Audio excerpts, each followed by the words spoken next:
सुप्रभात बच्चों। आज मैं आपको शब्द और पद की पुनरावृत्ति करवाऊंगी। तो सबसे पहले आपको ये बताती हूँ कि भाषा क्या है। भाषा वह साधन है जिससे हम परस्पर अपने भावों को एक दूसरे के समक्ष प्रस्तुत करते हैं। यानी कि भाषा द्वारा हम अपने विचारों को, भावों को अन्य व्यक्ति पर, हमारे सामने जो है उसके सामने हम प्रकट करते हैं, या तो लिखकर या तो बोलकर। भाषा की सबसे छोटी इकाई वर्ण कहलाती है। ऐसा तो इसे तो आप जानते ही होंगे। पिछली कक्षाओं में आपने जाना होगा कि भाषा की सबसे छोटी इकाई क्या है? वर्ण है। वर्ण क्या है? वर्ण जो है, वर्ण के ऐसे वर्ण का कोई भी खंड नहीं हो सकता। वर्ण सबसे छोटी इकाई है, इसके कोई अन्य खंड नहीं हो सकते, इसके टुकड़े नहीं हो सकते। अतः वर्ण को भाषा की सबसे छोटी इकाई कहा गया है। अब वर्ण के दो भेद होते हैं, एक स्वर वर्ण और दूसरा व्यंजन वर्ण। पहला स्वर वर्ण और दूसरा व्यंजन वर्ण। जैसे हम आप जानते ही होंगे, छोटी कक्षाओं में पढ़े होंगे। स्वर वर्ण क्या है? अ, आ, ई, उ, री, ए, ओ, औ। ये 11 स्वर वर्ण होते हैं। यानी कि इन्हीं स्वर वर्णों के माध्यम से व्यंजन को हम जोड़ते हैं और उसके पश्चात शब्द की रचना होती है। और दूसरा वर्ण का दूसरा प्रकार है व्यंजन। व्यंजन वह होता है जिसको हम बिना स्वर के सहारे नहीं बोल सकते। बिना स्वर के सहारे जिनका उच्चारण नहीं हो सकता, ऐसे ध्वनि को हम व्यंजन कहते हैं। स्वर और व्यंजन इस प्रकार वर्ण के दो भाग हैं, दो प्रकार हैं। अब इन्हीं के योग से हम शब्द बनाते हैं। माने स्वर और व्यंजन दोनों का हमको जब हम जोड़ते हैं तो इनसे शब्द की रचना होती है। और फिर शब्द से वाक्य बनता है और फिर वाक्य से किसी भी भाषा का निर्माण होता है। तो इस तरह से हमने जाना कि सबसे छोटी इकाई है भाषा की वर्ण। वर्ण से, वर्ण के जो दो प्रकार हैं, स्वर और व्यंजन, इनसे जो है शब्द की रचना होती है और शब्दों से किसी भी वाक्य की रचना होती है, वाक्य से भाषा बनती है। तो इस प्रकार आज मैं आपको पढ़ाने जा रही हूँ शब्द और पद। शब्द और पद। आपने देखा ये चिड़िया, आकाश, उड़ना। अब आपको जैसा कि मैंने बताया कि भाषा की सबसे छोटी इकाई है शब्द। शब्द से ही भाषा की सबसे छोटी इकाई है वर्ण, और वर्णों के मेल से ही शब्द की रचना होती है। अब यहाँ पे जो चिड़िया शब्द है, चिड़िया में आप देखिए च वर्ण है और छोटी ई है, और उसके बाद ड़ है हलन, फिर ई है, और उसके बाद य, और उसके बाद आ। अब ये बन गया चिड़िया। यहाँ देखिए, ये आपको चिन्ह दिख रहा होगा। ये चिन्ह है हलंत का। इसका अर्थ है आधा। यानी कि व्यंजन स्वर हमेशा अपूर्ण होता है, आधा होता है। इसको किसी न किसी स्वर की आवश्यकता होती है। इनको स्वर के बिना हम उच्चारित नहीं कर सकते। जैसे च में हमने ई मिलाया तो बन गया ची। फिर इसी तरह से अड़, ड़ शब्द है, इसमें भी हलंत का निशान लगा हुआ है। इस हलंत वाले ड़ के साथ हम ई मिलाएंगे, प्लस करके हमने निशान लगाया है। तो ड़ के साथ ई मिलाएंगे तो बन गया ड़ी, क्या बना, ड़ी। अब य भी आप देख रहे हैं यहाँ पे हलंत का चिन्ह लगा हुआ है। हलंत और आ की मात्रा है तो यहाँ हमने प्लस आ किया, तो य और आ मिल करके बना क्या, चिड़िया। अब आप देखिए कि ये एक शब्द बन गया।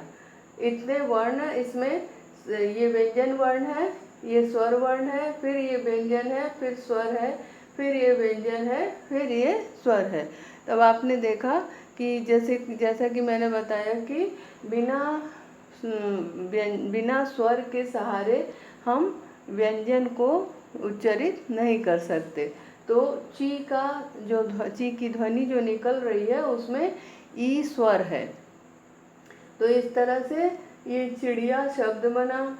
अब चिड़िया शब्द के बाद अगला शब्द है आकाश। आकाश को भी हम इसी तरह से जानेंगे, बनाएंगे, जैसे कि आ है और क हलंत है, फिर आ की मात्रा, फिर श और फिर अ। ये आपका आकाश में इतने स्वर और व्यंजन है। ये स्वर है, ये व्यंजन है, ये स्वर है, ये व्यंजन है और ये फिर स्वर है। आ, क पे आ की मात्रा लगी तो हो गया का, फिर श पे अ स्वर वर्ण लगा तो बन गया आकाश शब्द, आकाश। अब अगला शब्द है, देखिए, उड़ना। उड़ना में, उड़ना का यदि हम विग्रह करते हैं तो ऊ हो जाएगा और र हो जाएगा हलन, फिर अ हो जाएगा, फिर न हो जाएगा और फिर आ होगा। यहाँ पे देखिए ऊ है, ऊ स्वर वर्ण है, ड़ जो है व्यंजन वर्ण है, इसीलिए इसमें अ जुड़ा हुआ है।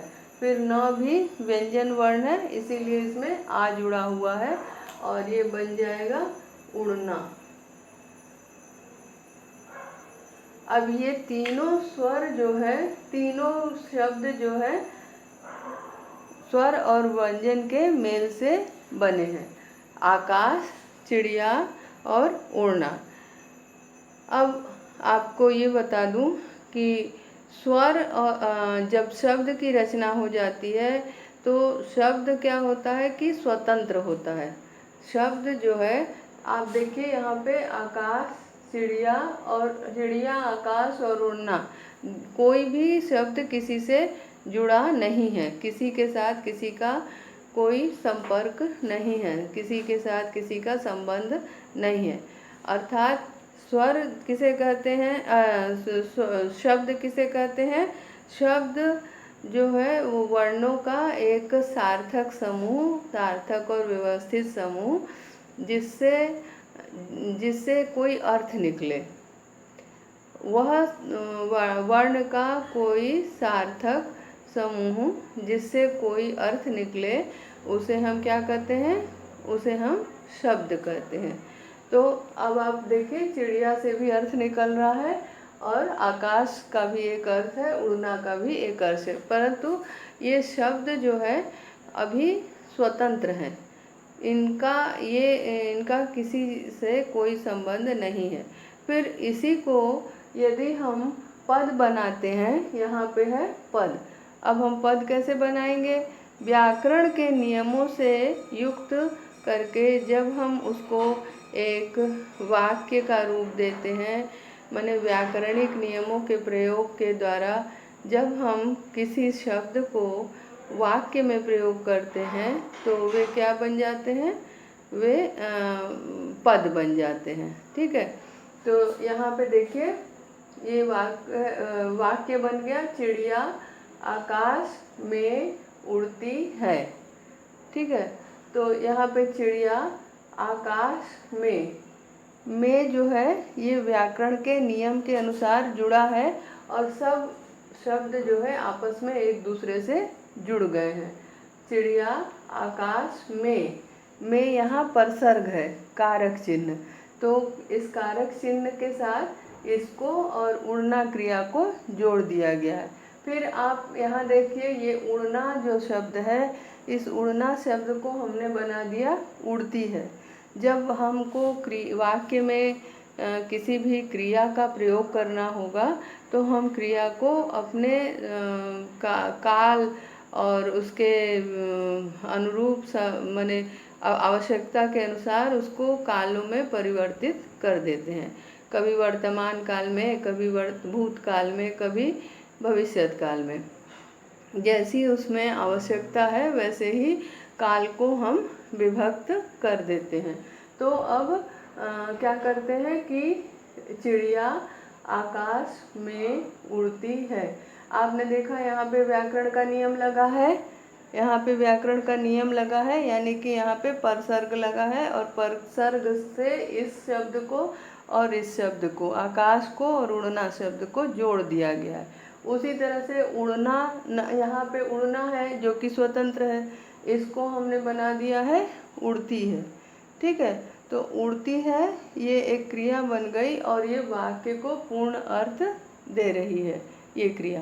तो अब जो है आपने जाना कि जब हम शब्दों को व्याकरण के नियमों के अनुरूप उन्हें किसी वाक्य में प्रयुक्त करते हैं तब वे शब्द नहीं रहते, तब वे स्वतंत्र न रहकर आपस में एक दूसरे से जुड़ जाते हैं। ऐसी अवस्था में हम उन्हें शब्द नहीं कहते हैं, पद कहते हैं। ठीक है, तो अब आपको ये बताती हूँ कि शब्द और पद में अंतर क्या है। फिर से एक बार आपको आपकी पुनरावृत्ति करवा दे रही हूँ।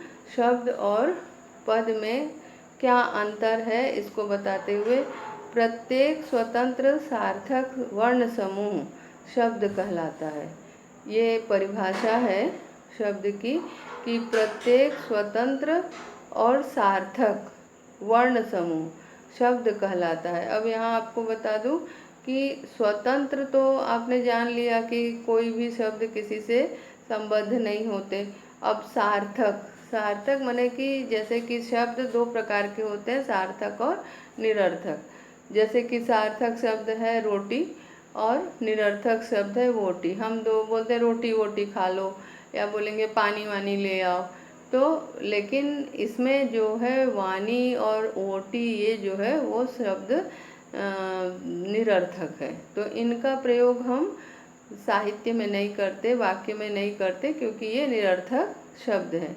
तो आपको परिभाषा के अनुरूप ये समझना होगा कि प्रत्येक स्वतंत्र और सार्थक वर्ण समूह शब्द कहलाता है, माने शब्दों का सार्थक होना आवश्यक है।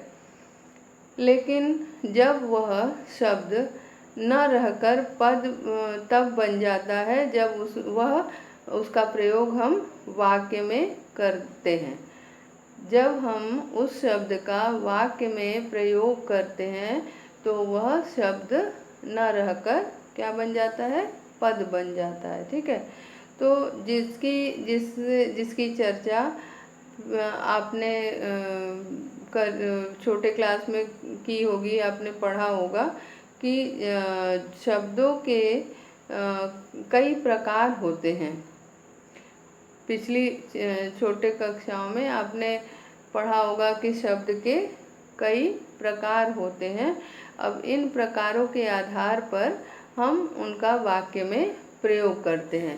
वाक्य में कोई शब्द संज्ञा होता है, कोई शब्द विशेषण होता है, कोई शब्द क्रिया होती है, कोई शब्द क्रिया विशेषण होता है, कोई शब्द सर्वनाम होता है। तो वाक्य की रचना के अनुसार हम उसमें शब्दों के अलग अलग भेद देखते हैं और अलग अलग भेद पाते हैं। अब ये बता दूं कि जो फिर से एक बार बता देती हूँ कि जैसे वर्णों के समूह को शब्द कहते हैं और यही शब्द जब वाक्य में प्रयुक्त होते हैं तो वे शब्द नहीं रहते, क्योंकि वे स्वतंत्र नहीं रहते, वे एक दूसरे से संबद्ध हो जाते हैं, एक दूसरे से जुड़ जाते हैं, अतः वे फिर पद बन जाते हैं। उसी क्रम में आज आपको मैं शब्दों के वर्गीकरण के बारे में भी बताऊंगी। शब्दों के वर्गीकरण के बारे में बताते हुए ये बताती हूँ कि शब्द के वर्गीकरण के 4 आधार हैं। माने कुछ आधार पे शब्द का वर्गीकरण किया जाता है। वे 4 आधार हैं। इन शब्दों के वर्गीकरण को हम 4 आधार पे करते हैं। सबसे पहले शब्दों का जो वर्गीकरण है, शब्दों का वर्गीकरण। शब्दों के वर्गीकरण के 4 आधार हैं। ठीक है। सबसे पहला आधार क्या है? सबसे पहला आधार है उत्पत्ति के आधार पर हम शब्दों का वर्गीकरण करते हैं।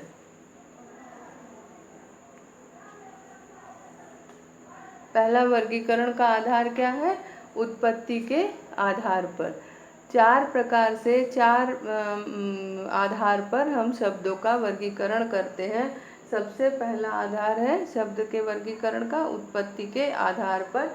इसी को कहीं कहीं स्रोत के आधार पर भी कहते हैं, कहीं कहीं इसे स्रोत के आधार पर भी कहते हैं। दूसरा आधार है रचना के आधार पर। दूसरा रचना के आधार पर।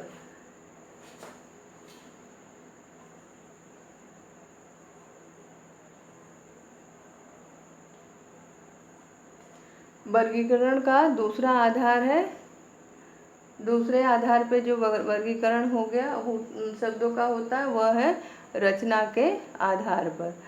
तो पहला आधार क्या है? उत्पत्ति के आधार पर वर्गीकरण, और दूसरा वर्गीकरण का आधार है रचना के आधार पर, और तीसरा हम वर्गीकरण जो करते हैं वह है प्रयोग के आधार पर।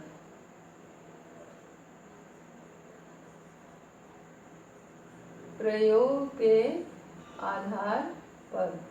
अब तीसरा वर्गीकरण क्या हुआ? वर्गीकरण का आधार प्रयोग के आधार पर हम शब्द का वर्गीकरण करते हैं। और चौथा आधार है अर्थ के आधार पर। चौथा आधार है अर्थ के आधार पर।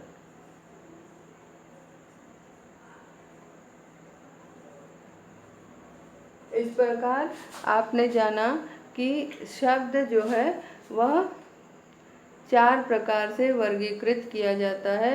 सबसे पहले उत्पत्ति के आधार पर, दूसरा रचना के आधार पर, तीसरा प्रयोग के आधार पर, और चौथा अर्थ के आधार पर। आज हमारे पठन पाठन का विषय है शब्द और पद। तो हमें शब्द और पद के बारे में अभी आपको पता चल गया होगा कि शब्द किसे कहते हैं और पद किसे कहते हैं। दोनों में क्या अंतर है? शब्द जो कि सार्थक हो और वर्णों का समूह हो, पद वह जो कि किसी भी वाक्य में प्रयोग किया गया हो और उसके साथ व्याकरण के नियम लगे हुए हैं। तो वाक्य में हम किसी भी शब्द का जब हम प्रयोग करते हैं तो उससे जो है उन शब्दों से वाक्य बनाते हैं, और वाक्यों से हम जो है अपने मन के भावों को, विचारों को प्रकट करते हैं। अतः जो है मन के विचारों को प्रकट करने का साधन भाषा है, और भाषा में वाक्य के समूह होते हैं, और वाक्य में शब्दों के समूह होते हैं, और शब्दों में वर्ण के समूह होते हैं। नीचे से ऊपर तक आप उसका आधार जान लीजिए। सबसे पहला है वर्ण, दूसरा है शब्द, तीसरा है वाक्य, और चौथा है भाषा। तो अब हम शब्द का जो आज ये पढ़ेंगे, उत्पत्ति के आधार पर, रचना के आधार पर, प्रयोग के आधार पर और अर्थ के आधार पर शब्द के 4 भेद होते हैं। तो आपको हम आज अर्थ के आधार पर भेद बताते हैं। शब्द के जो भेद हैं, आप सबसे पहले उत्पत्ति के आधार पर आपको बताते हैं, जिसको हम स्रोत के आधार पर भी कहते हैं। स्रोत के आधार पर शब्दों के भेद। सबसे पहले उसका भेद क्या है? तत्सम इसके भी 4 भेद होते हैं। ये जो उत्पत्ति के आधार पर है, इसके 4 भेद होते हैं। तत्सम, तद्भव, पहला इसके जो है 4 भेद होते हैं। तत्सम, तत्सम, तद्भव, तत्सम, तद्भव, और तीसरा है देशज, देशज, और अगला है अंतिम विदेशज।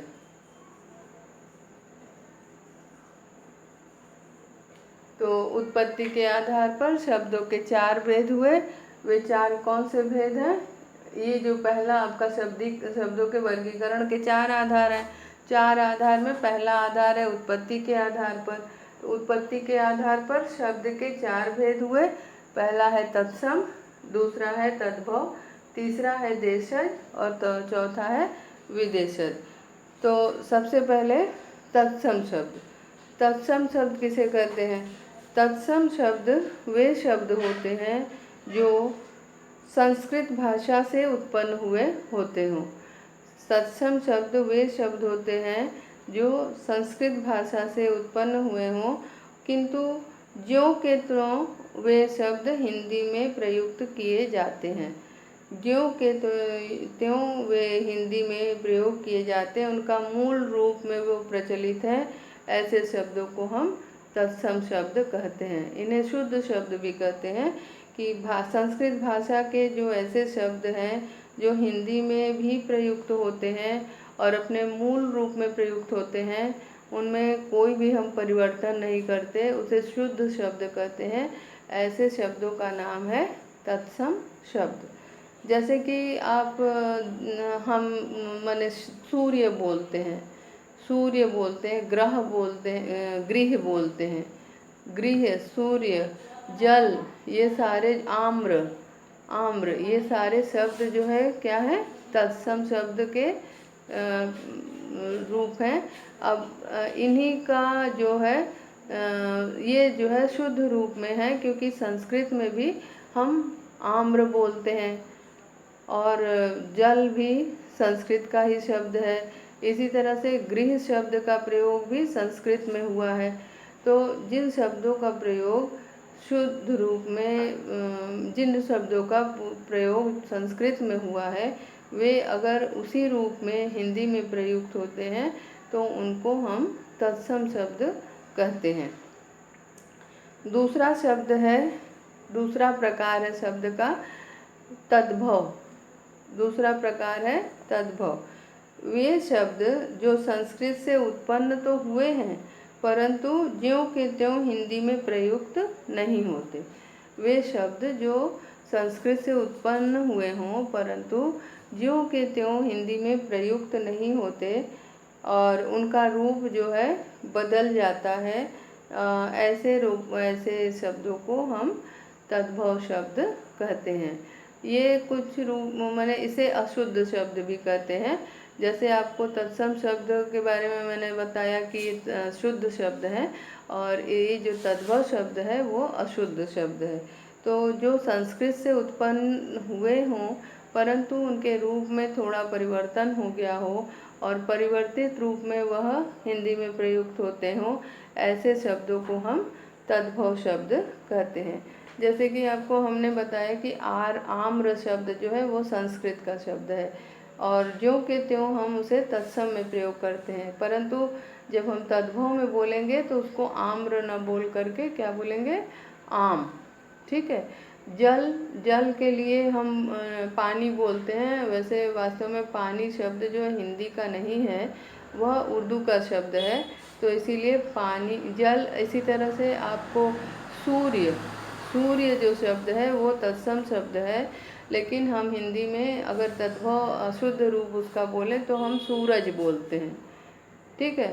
तो जैसे पक्षी शब्द जो है वह तत्सम है और जब हम उसको अशुद्ध रूप में बोलते हैं तो बोलेंगे पंछी।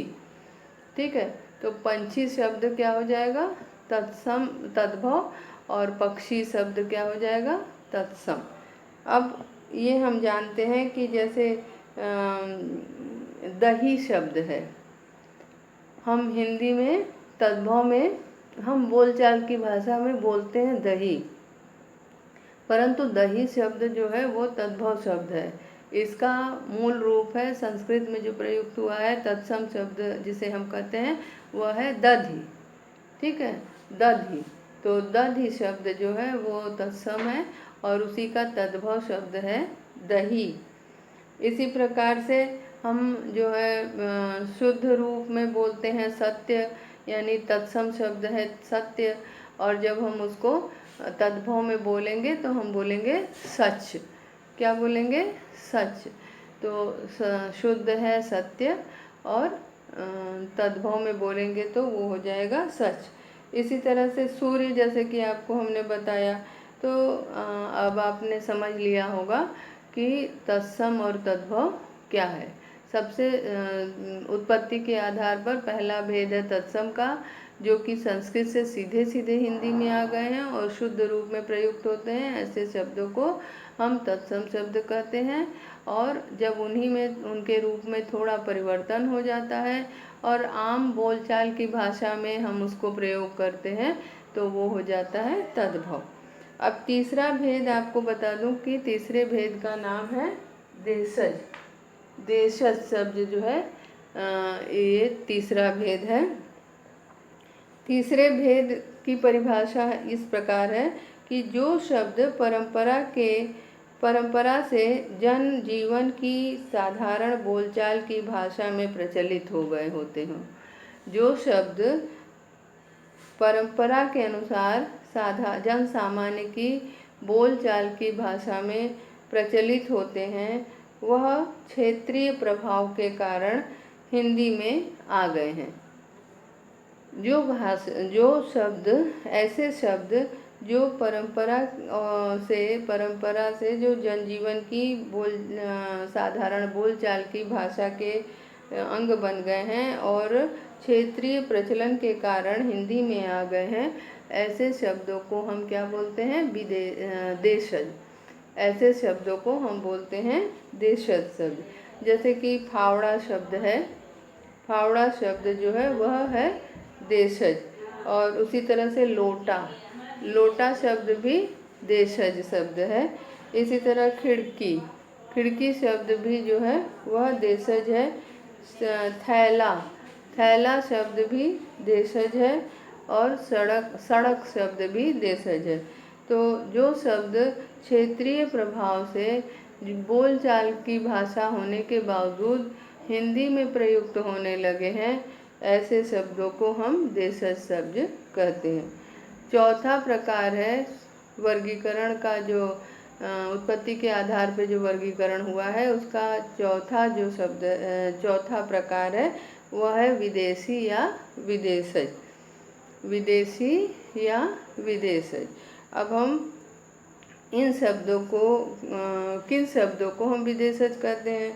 वे शब्द जो अंग्रेज़ी, अरबी, फारसी, तुर्की, पुर्तगाली आदि जो विदेशी भाषाएं हैं, उन भाषाओं के शब्द अगर हिंदी में आ गए हैं और उनका प्रयोग हम हिंदी में करते हैं तो वे शब्द जो है विदेशी शब्द कहे जाते हैं।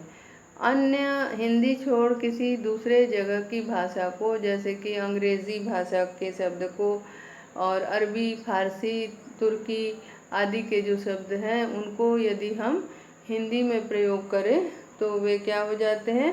विदेशी शब्द कहलाते हैं। जैसे कि आप करते हैं रेडियो शब्द आप बोलते हैं, ठीक है, रेडियो शब्द बोलते हैं, और आप रेडियो शब्द बोलते हैं, प्लेटफॉर्म शब्द बोलते हैं, दूरदर्शन को टेलीविज़न बोलते हैं, जैसे आप मनी ऑर्डर बोलते हैं। फिर आप बोलते हैं अमीर शब्द बोलेंगे, अंदाज शब्द, अंजाम शब्द बोलेंगे, ख्वाहिश बोलेंगे। ये सारे हिंदी में आ गए हैं, परंतु ये सब उर्दू, फारसी, तुर्की, अंग्रेज़ी आदि के शब्द हैं, परंतु हिंदी में वह बहुत ज़्यादा प्रयुक्त होने लगे हैं। ऐसे शब्दों को हम क्या बोलते हैं? विदेशज शब्द। तो इस प्रकार आपने जाना कि वर्गीकरण का पहला आधार क्या है। उत्पत्ति के आधार पर हम वर्गीकरण करते हैं और उत्पत्ति के आधार पर शब्द के 4 भेद हैं। पहला है तत्सम, दूसरा है तद्भव, तीसरा है देशज और चौथा विदेशज।